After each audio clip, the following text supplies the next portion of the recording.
حضرت محمد بن جریر رحمۃ اللہ علیہ فرماتے ہیں کہ ہم چند دوست علم دین سیکھنے کے لیے سفر پہ روانہ ہوئے، ایک شہر پہنچے اور وہاں علم دین سیکھنے میں ہم مصروف ہو گئے، ایک عرصہ یہاں گزارا۔ اس دوران ہمارے پاس اخراجات ختم ہو گئے، ہم دوستوں نے ارادہ کیا چلو گھر واپس چلتے ہیں کیونکہ اب خرچہ نہیں ہے۔ ابھی ہم ارادہ ہی بنا رہے تھے کہ ایک غیر مسلم ہمارے پاس آیا، اس نے ہم سب دوستوں کو 3 درہم دیے، کچھ اخراجات آ گئے۔ اس کے بعد اس نے 40 مرتبہ یوں ہی کیا، 3 درہم دیتا سب کو، ہر طالب علم کو 3 درہم دیتا، 40 مرتبہ اس نے۔ اب 40 کو 3 سے ضرب کریں اور باقی یہ سارے طلباء تھے، اچھی خاصی رقم بنتی تھی اس دور کے مطابق۔ ہم نے اس غیر مسلم سے پوچھا کہ تم مسلمان بھی نہیں ہو اور ہماری مدد کر رہے ہو، تم یہ رقم کیوں دیتے ہو ہمیں؟ وہ بولا کہ میں نے تورات شریف میں پڑھا ہے کہ سب سے افضل صدقہ وہ ہے جو دین کے طالب علم کو دیا جاتا ہے، کہ جو بندہ دین سیکھنے کے لیے وقف ہے، اس نے کاروبار چھوڑ دیا، سب کو چھوڑ چھاڑ کے صرف دین سیکھتا سکھاتا ہے، اس پہ جو خرچ کیا جاتا ہے وہ افضل صدقہ ہے۔ ہمارے یہاں صدقہ دیتے ہیں باہر جو مانگنے والوں کو، بے نمازیوں کو، شرابیوں کو، اس طرح کے جو نماز بھی نہیں پڑھتے، ہمارا صدقہ کھا کے رب کی نافرمانی کرتے ہیں، ان کو سارے دے رہے ہوتے ہیں۔ جو نیک نمازی ہے، پرہیزگار ہے، اس کو پوچھتے ہی نہیں۔ ہمارے اس غیر مسلم نے کہا کہ ہمارے ہاں یعنی اہل تورات میں تو کوئی بھی اس طرح دین سیکھتا ہی نہیں ہے، تو لہٰذا جب میں نے دیکھا کہ تم علم دین سیکھنے میں مصروف ہو تو میں نے تم پر خرچ کر دیا۔ حضرت محمد بن جریر فرماتے ہیں کہ واقعہ گزر گیا۔ اس کے بعد ایک مرتبہ ہم دوست حج کے لیے مکے میں حاضر ہوئے، دیکھا کہ وہی غیر مسلم کعبے کا طواف کر رہا ہے۔ ہم نے حیرانی سے پوچھا تم تو غیر مسلم تھے، اسلام قبول کر لیا، یہ کیسے ہوا؟ وہ بولا کہ میری قسمت جاگی، محبوب خدا صلی اللہ علیہ وسلم میری خواب میں تشریف لائے اور فرمایا کہ تم نے طالب علموں پر خرچ کیا، اس کی برکت سے اللہ نے تمہیں اسلام کی توفیق بخش دی۔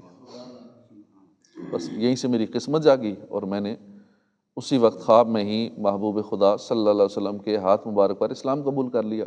اور مزید کرم یہ ہوا کہ میرے گھر میں 17 افراد تھے اور اس رات سب کو خواب میں حضور کا دیدار ہوا، سب کے سب مسلمان ہو گئے، یعنی ٹوٹل گھر کے 18 بندے ایک ہی گھر کے مسلمان ہو گئے۔ کیا کہ بس جو دین کے طالب علم تھے ان کی خدمت کی۔ کیسی نرالی شان ہے، اللہ کی راہ میں خرچ کرنے کے بڑے فضائل ہیں، مگر خاص طور پر جو لوگ دین کی خدمت کر رہے ہوتے ہیں، جو علم دین سیکھنے میں مصروف ہیں یا سکھانے میں مصروف ہیں، جنہوں نے اپنی زندگیاں وقف کر دی ہیں دین کے لیے، بہت ایسے خوش نصیب لوگ ہیں، ان پر صدقہ کرنا، ان کی مالی خدمت کرنا، اس کی تو نرالی ہی شان ہے۔ کئی لوگ ایسے دیکھیں ہیں جن کو اللہ نے دیا ہے تو وہ بتاتے نہیں ہیں، لیکن دین کے لیے جو وقف ہے انہیں کہتے ہیں تم صرف دین کا کام کرو، مالی حوالے سے جو معاملہ ہمارے ذمہ۔ اب ان کے تمام گھروں کے اخراجات اس طرح کے لوگ چلا رہے ہوتے ہیں اور دین کے لیے کسی کو وقف کیا ہوتا ہے اپنی طرف سے۔ اب ٹھیک ہے وہ اپنا کاروبار کر رہے ہیں، بظاہر وہ دین کی خدمت نہیں کر رہے وہ سیٹ لوگ یا مالدار، لیکن جتنی خدمت وہ مبلغ کر رہا ہے جو ان کے اخراجات سے کر رہا ہے وہ سارا ثواب مفت میں ان کو مل رہا ہے، گھر بیٹھے بیٹھے انکم آ رہی ہے اس کی نیکیوں کی، اور رزق میں بھی اضافہ ہو رہا ہے۔ پارہ 3 سورہ بقرہ میں صدقہ و خیرات کے احکام، اس کے فضائل اور اس کے تعلق سے تعلیمات کو تفصیل سے ذکر کیا گیا۔ پھر یہ صدقہ و خیرات دینا کس کو ہے، مالی خدمت کرنی کس کی ہے، اس کے اور بہت سارے مصرف ہیں، یعنی خرچ کرنے کی جگہیں کافی ہیں، مگر تیسرے پارے میں اس کا ایک خاص جو مصرف یعنی خرچ کرنے کی جگہ اللہ پاک نے ذکر کیا ہے، فرمایا کہ للفقراء الذین احصروا فی سبیل اللہ لا یستطیعون ضربا فی الارض، ان فقیروں کے لیے جو اللہ کے راستے میں روک دیے گئے، وہ زمین میں چل پھر نہیں سکتے۔ یہ آیت کریمہ اہل صفہ کے حق میں نازل ہوئی، یہ 400 کے قریب ان کی تعداد تھی، یہ ہجرت کر کے مدینے آئے تھے، نہ ان کا مکان تھا، نہ ان کا کوئی کنبہ قبیلہ تھا، یہ سارا وقت اللہ کی عبادت کرتے رہتے تھے، اور دو ہی کام تھے ان کے، رات کو علم دین سیکھنا، دن کے وقت دین کی خدمت کرنا۔ تو اللہ پاک نے فرمایا صدقہ و خیرات اور مالی خدمات کا بہترین جو مصرف ہے وہ ان اہل صفا کی خدمت کرنا، جنہوں نے اپنے آپ کو دین کے لیے، خدمت دین کے لیے، علم دین سیکھنے کے لیے، سکھانے کے لیے وقف کر دیا۔ علماء کرام فرماتے ہیں کہ وہ مشائخ، وہ علماء کرام، طلباء علم دین، وہ مبلغین جنہوں نے اپنے آپ کو خدمت دین کے لیے وقف کر لیا، دینی کاموں میں اتنے مصروف ہیں کہ ان کو کاروبار کا وقت نہیں ملتا، رزق حلال کے لیے وقت نہیں ملتا، جس طرح دیگر لوگ 8-10 گھنٹے 12 گھنٹے جاب کرتے ہیں، کاروبار کرتے ہیں، اب یہ اتنا وقت نہیں نکال پاتے، دینی مصروفیات کی وجہ سے کئی گھنٹے تو ادھر گزر جائے، 8-10 گھنٹے جب ادھر گزر گئے پیچھے وقت کون سا بچا کچھ اور کرنے کا۔ تو یہ بھی اہل صفا کی صف میں شامل ہیں، جو اس طرح کے لوگ ہیں یہ بھی اہل صفا کی صف میں شامل ہیں۔ جس طرح اللہ پاک نے خاص طور پر اہل صفا کی مالی خدمت کا حکم دیا ہے، اسی طرح آج کے دور کے عاشقان رسول جو دین کی خدمت میں مصروف ہیں ان کی مالی خدمت بھی ضروری ہے، تاکہ یہ پوری یکسوئی کے ساتھ دین کی خدمت میں مصروف رہ سکیں۔ لیکن ہمارے ہاں دیکھا گیا، محفلوں میں بھی دیکھ لیں، میلاد کا مہینہ گزرا، علماء کی خدمت کتنی ہوتی ہے اور نعت خوان پہ کتنا پھینکا جاتا ہے، ایڈوانس جو دیا جاتا ہے وہ الگ، جو اوپر پھینکا جاتا ہے وہ الگ۔ کیوں؟ مزہ آ رہا ہے، مزہ آ رہا ہے بھائی، ٹھیک ہے، آواز میں جادو ہوتا ہے، مزہ آتا ہے، خوبصورت آواز سے بڑا لذت ملتی ہے، ہم وہ لذت کے لیے تو لاکھوں اڑا دیں گے، جو مار ہے نا، مزہ آ رہا ہے آواز سے، لیکن جو ہمیں دین سکھانے کے لیے بیٹھا ہے اس بیچارے کیا کر رہے ہو خدمت، اس کو ٹائم بھی تھوڑا ٹائم، نعت خوان کو زیادہ دے دیا، اس کو کہا جی اتنا ٹائم ہے بس جلدی ختم کر، بعض کا بیان کے دوران بھی بول پڑتے ہیں، پرچی دے دیتے ہیں، بس کریں جی ٹائم پورا ہو گیا۔ لیکن جہاں مزہ آ رہا ہوتا ہے، آواز کا لذت مل رہی ہوتی ہے، تو وہاں جاری بھی رکھتے ہیں، ٹائم کا بھی نہیں پتہ لگتا اور خوب مال بھی پھینکتے ہیں۔ تو جو لوگ دین اسلام کی خدمت میں مصروف ہیں ان کی مالی خدمت کرنے کی ایک فضیلت یہ بھی ہے کہ جو یہ سعادت پاتا ہے اس سے محبوب ذیشان صلی اللہ علیہ وسلم خوش ہوتے ہیں۔ ہم نے واقعہ سنا کہ بندہ غیر مسلم تھا، اس نے طلباء علم دین کی مالی خدمت کی، اس کی برکت سے اسے اور اس کے گھر کے 17 افراد کو حضور نے اپنا دیدار بھی کرایا، کلمہ پڑھا کر دامن اسلام اور دامن رحمت میں بھی لے لیا۔ تو ہم بھی یہ سعادت پائیں، ان کے کرم سے کیا بعید ہے، کیا خبر ہماری بھی قسمت جاگے، ہم بھی سوئیں، سر کی آنکھیں بند ہوں، دل کی آنکھیں کھل جائیں، کیا خبر ہمیں بھی خواب میں دیدار مصطفیٰ کی سعادت نصیب ہو جائے۔ سلطان محمود غزنوی اپنے دور کے بڑے سلطان اور عاشق رسول ہوئے ہیں۔ آپ 3 باتوں کی حقیقت جاننے کی جستجو میں تھے۔ پہلی بات یہ تھی کہ پیارے آقا کے اس فرمان، یعنی العلماء ورثۃ الانبیاء، یعنی علماء نبیوں کے وارث ہیں، اس سے کون لوگ مراد ہیں، کون سے علماء وارث ہیں۔ دوسری بات یہ تھی، یہ دوسرا سوال تھا، ان تینوں سوالوں کا وہ جواب چاہ رہے تھے سلطان محمود غزنوی، جواب نہیں مل رہا تھا۔ دوسری بات یہ تھی کہ میرے والد کا نام سبکتگین ہی ہے یا میں کسی اور کا بیٹا ہوں، یہ دوسرا سوال ذہن میں کھٹکتا تھا۔ تیسری بات جو یہ جاننا چاہتے تھے کہ پتہ نہیں میں بخشا جاؤں گا یا نہیں، بس یہ 3 خلشیں تھیں ان کے دماغ میں، ان سوالوں کا کنفرمیشن نہیں ہو رہی تھی کہیں سے۔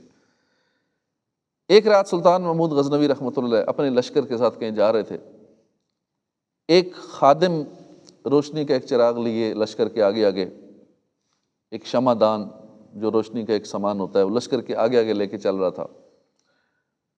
روشنی پھیلی دیکھ کر ایک بندہ آیا کتاب لیے، وہ گھر سے باہر ہے، اس نے چلو تھوڑی روشنی تو نظر آ گئی نا، اس روشنی میں اس نے کتاب پڑھنی شروع کر دی، ساتھ ساتھ چلنا شروع ہو گیا کہ چلو تھوڑی سی روشنی ہے، میں تب تک تھوڑا ساتھ چل کے کچھ مطالعہ کر لوں۔ سلطان نے دیکھا، دل میں سوچا کہ شاید یہ کوئی عالم دین ہے، ان کی عزت کرتے ہوئے اس نے لشکر کو روک دیا کہ یہ کچھ پڑھنا چاہ رہے ہیں تو چلو تھوڑی دیر رک جاؤ، یہ کچھ پڑھ لیں، مطالعہ کر لیں۔ لشکر روک دیا تاکہ یہ اطمینان سے شمع دان کی روشنی میں مطالعہ کر لیں۔ مطالعہ ختم ہوا، وہ صاحب گھر چلے گئے۔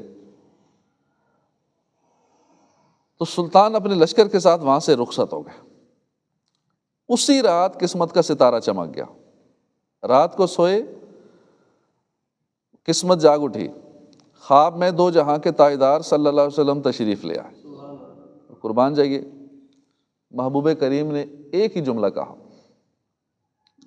اے ناصر الدین سبکتگین کے بیٹے، میرے وارث عالم دین کی خدمت کی وجہ سے اللہ نے تجھے بخش دیا۔ ایک ہی جملے میں تینوں سوالوں کے جواب مل گئے۔ اے ناصر الدین سبکتگین کے بیٹے، پتہ چل گیا میرے والد ہاں یہی ہیں، میں انہی کا بیٹا ہوں۔ میرے وارث عالم دین، اب دوسرا جواب بھی مل گیا کہ میرے وارث عالم دین ہیں، ان کی خدمت کی وجہ سے اللہ نے تجھے بخش دیا۔ تیسرا جواب بھی مل گیا کہ میں پتہ نہیں بخشا جاؤں گا نہیں، تو یہ بھی جواب مل گیا کہ ہاں تو بخش دیا گیا۔ کیا شان ہے ہمارے پیارے آقا صلی اللہ علیہ وسلم کی کہ اللہ کے فضل و کرم سے محبوب زندہ بھی ہیں، اپنی امت کے احوال سے بلکہ دلی ارادوں سے بھی باخبر ہیں۔ آپ یہ بھی جانتے ہیں کہ محمود غزنوی نے ایک عالم دین کی خدمت کی ہے، یہ بھی جانتے ہیں کہ محمود غزنوی کے دل میں یہ تین باتوں کی جستجو ہے کہ ان کا جواب پتہ چل جائے، چنانچہ ایک ہی مبارک جملے میں تینوں سوالوں کے جواب عطا فرما دیے۔ سبحان اللہ، امت کے حال سے وہ آگاہ ہر گھڑی ہیں، خوابوں میں آ رہے ہیں، بگڑی بنا رہے ہیں۔ جو محبوب خواب میں تشریف لا کر بھی ایسا بے مثال کلام فرماتے ہیں تو پھر ان کے کلام ذیشان کی کیا شان ہوگی۔ میں نثار تیرے کلام پر ملی یوں تو کس کو زبان نہیں، وہ سخن ہے جس میں سخن نہ ہو، بیاں ہے جس کا بیاں نہیں۔ ہمیں بھی چاہیے کہ دین کی مالی خدمت کیا کریں، کیا خبر کہ ہم پر بھی کرم ہو جائے، اور اگر دنیا میں ایسا کرم نہ بھی ہوا، آخرت تو آنی ہے، قبر میں تو اترنی ہے، قبر و آخرت میں اس کا اجر اور ثواب نصیب ہو جائے گا۔ حضرت ابو حسن فقی فرماتے ہیں کہ ہم مشہور محدث حضرت حسن بن سفیان کی خدمت میں رہا کرتے تھے۔ ایک بار آپ نے فرمایا کہ جب مجھے علم دین سیکھنے کا شوق ہوا، میں نوجوان تھا، ہم چند دوست مل کر علم دین سیکھنے کے لیے مصر روانہ ہو گئے۔ اب ہم نے استاد تلاش کرنا شروع کر دیا۔ بڑی تلاش کے بعد ہم اس زمانے کے بہت بڑے محدث صاحب کے پاس پہنچے، وہ ہمیں روزانہ احادیث لکھوایا کرتے تھے۔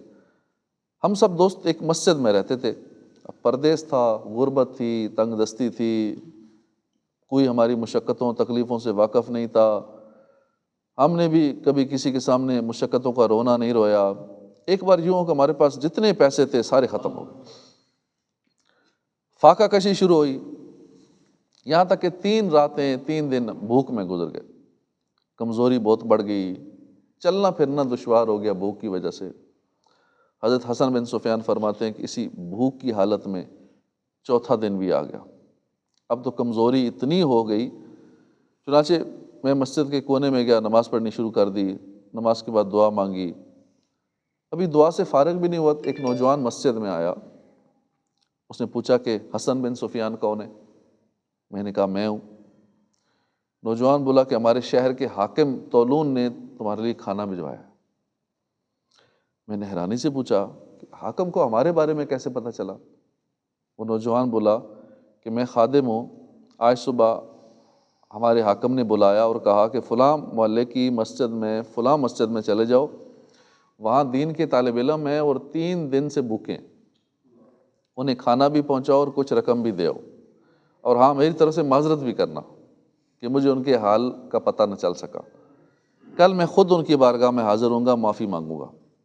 وہ نوجوان کہتا ہے کہ حاکم شہر کی یہ باتیں سن کر مجھے بڑی حیرت ہوئی، میں نے پوچھا علی جناب آخر اس عنایت کا سبب کیا ہے؟ حاکم بولا رات میں بستر پر لیٹا، ابھی میری آنکھیں بند ہی ہوئی تھی کہ میں نے خواب میں دیکھا کہ ایک گھوڑا سوار ہے، اس کے ہاتھ میں ایک نیزہ ہے، اور نیزے کی نوک میری پہلو پر رکھ دی اور کہا فوراً اٹھو، حسن بن سفیان اور ان کے ساتھیوں کی مدد کرو، وہ راہ علم دین کے مسافر ہیں، 3 دن اور 3 راتوں سے بھوکے ہیں اور تیرے شہر کی فلاں مسجد میں قیام کر رہے ہیں۔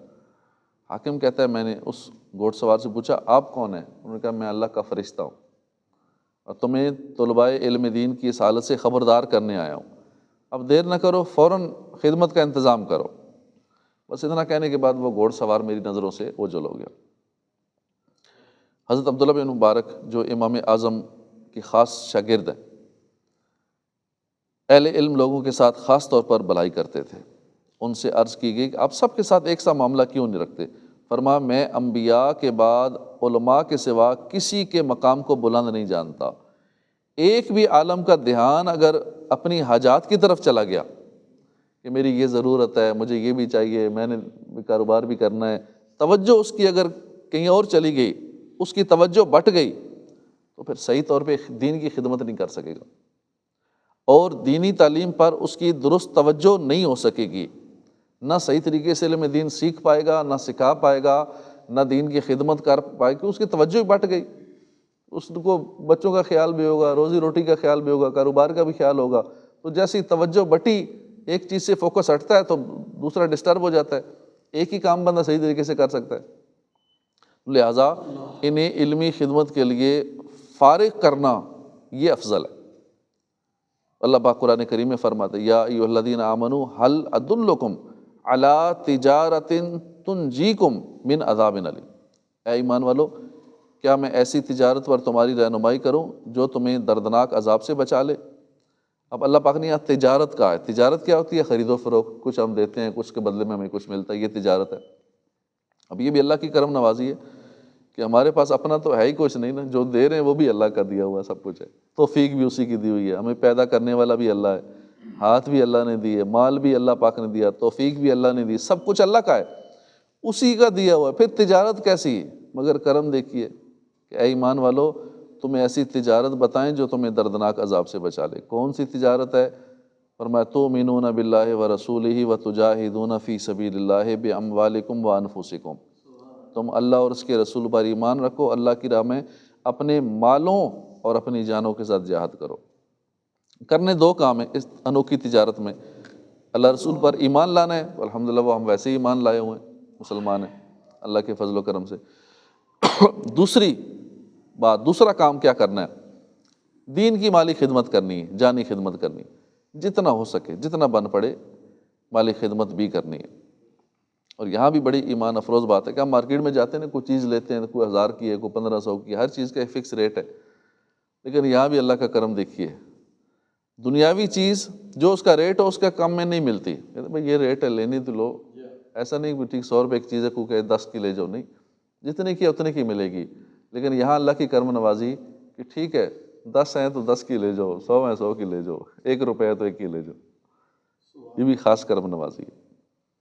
جس کو جتنی توفیق ہے، جتنی ہمت ہے، جتنی استطاعت ہے، ٹھیک ہے اتنا ہی دے دو، اللہ سے تجارت کر لو۔ اب ہم یہ تجارت کرتے ہیں، ہم دین کی مالی اور جانی خدمت کرتے ہیں، بدلے میں کیا ملے گا؟ اگر یہ خدمت کر لی، ٹھیک ہے ہم نے 100 نہیں ہے تو ٹھیک ہے 50 صحیح، 50 نہیں ہے تو 10 صحیح، 1 صحیح، 1 روپے سے تجارت کر لی۔ اب تجارت کر لی، اس کے بدلے میں کیا ملے گا؟ فرمایا یغفر لکم ذنوبکم، تمہارے گناہ بخش دیے جائیں گے، اللہ تمہارے گناہ بخش دے گا۔ تم نے دیا کیا؟ 100 روپیہ، بدلے میں کیا ملا؟ پہلا انعام گناہ بخش دیے گئے۔ یہ کیا تھوڑا کرم ہے، گناہ ہی سارے ختم ہو جائیں؟ کیسی انوکھی تجارت ہے! یعنی دین اسلام کی مالی جانی خدمت کرے گا، جس کو پہلا انعام یہ ملے گا، گناہ معاف ہو جائیں گے۔ بہت بڑا انعام ہے گناہوں کا معاف ہو جانا، کیونکہ جہنم سے آزادی مل جانا بہت بڑا کرم ہے۔ کیونکہ قیامت والے دن جب اللہ کی بارگاہ میں حاضری ہوگی، 50,000 سال کا دن، قیامت کی گرمی، میزان رکھ دیا جائے گا، ایک ایک عمل کا حساب ہوگا، اور اس وقت اگر اعمال نامے میں گناہ نکل آئے، ان گناہوں کی معافی نہیں مل سکے گی، گناہوں کا پلڑا بھاری ہو گیا تو جہنم میں جانا پڑ سکتا ہے۔ وہ عظیم آگ جو ہڈیوں کو بھی جلا دیتی ہے، وہ جہنم جہاں اونٹوں کی گردنوں جیسے بڑے بڑے بچھو ہیں، وہ جہنم جہاں انتہائی شدید ترین عذاب ہوں گے، اگر گناہوں کی معافی نہ ملی تو پھر جہنم میں جلنا ہوگا، عذابوں میں گرفتار ہونا بھی پڑ سکتا ہے۔ مگر قربان جائیے کیسی انوکھی تجارت! فرمایا انوکھی تجارت کرو، دین کی جانی اور مالی خدمت کرو، تمہارے گناہ بخش دیے جائیں گے، جہنم سے چھٹکارا بھی مل جائے گا۔ دوسرا انعام فرمایا کیا ملے گا اگر اللہ کے ساتھ تجارت کرو گے؟ تو فرمایا وَيُدْخِلْكُمْ جَنَّاتٍ تَجْرِي مِن تَحْتِهَا الْأَنْهَارُ وَمَسَاكِنَ طَيِّبَةً فِي جَنَّاتِ عَدْنٍ ذَلِكَ الْفَوْزُ الْعَظِيمُ، اور تمہیں ان باغوں میں داخل فرمائے گا جن کے نیچے نہریں رواں ہیں، اور پاکیزہ رہائش گاہوں میں جو ہمیشہ رہنے کے باغوں میں ہیں، یہی بڑی کامیابی ہے۔ یعنی دوسرا انعام ہے وہ تمہیں جنت عطا فرمائے گا۔ کون سی جنت؟ جس میں یہ نعمتیں، نہ کسی آنکھ نے دیکھا، نہ کسی کان نے سنا، نہ کسی دل پہ گمان گزرا، وہ جنت کے جس کے ناخن کے برابر کی جگہ اس دنیا میں ظاہر ہو جائے تو آسمان و زمین جگمگا جائے، وہ جنت جس کی ایک کوڑا چابک رکھنے کی جگہ دنیا اور اس کی تمام نعمتوں سے بہتر ہے، تھوڑی سی جگہ، وہ جنت جس کی دیواریں سونے چاندی کی ہیں، گارا مشک ہے، زمین زعفران کی ہے، کنکریاں ہیں، موتی ہے، یاقوت ہے، وہ جنت جس کی تمام نعمتیں ہمیشہ ہمیشہ رہنے والی ہیں، ان پر کبھی فنا نہیں ہے۔ جو بندہ یہ انوکھی تجارت کرے گا، یعنی دین کی جانی مالی خدمت کرے گا، ارشاد فرمایا اسے جنتوں میں سے اعلیٰ جنت، جنت عدن میں مقام عطا کیا جائے گا۔ تو اسی طرح اور بھی کئی انعامات کا ذکر ہے، کرنا کیا، بس اللہ سے تجارت کرنی ہے۔ یہاں اتنا سا سولہ لینا پڑ جائے نا، کروڑوں روپے اربوں روپے کا ہوگا، لیکن وہاں پہ یہ اتنا کچھ ایسے ہی مل رہا ہے۔ جنت کے میں تو پھر پورا محل ہی سونے کا ہوگا نا، سونے کا، چاندی کا، یاقوت کا، زبرجد کا، تو وہاں تو لیکن کتنا سستا مل رہا ہے۔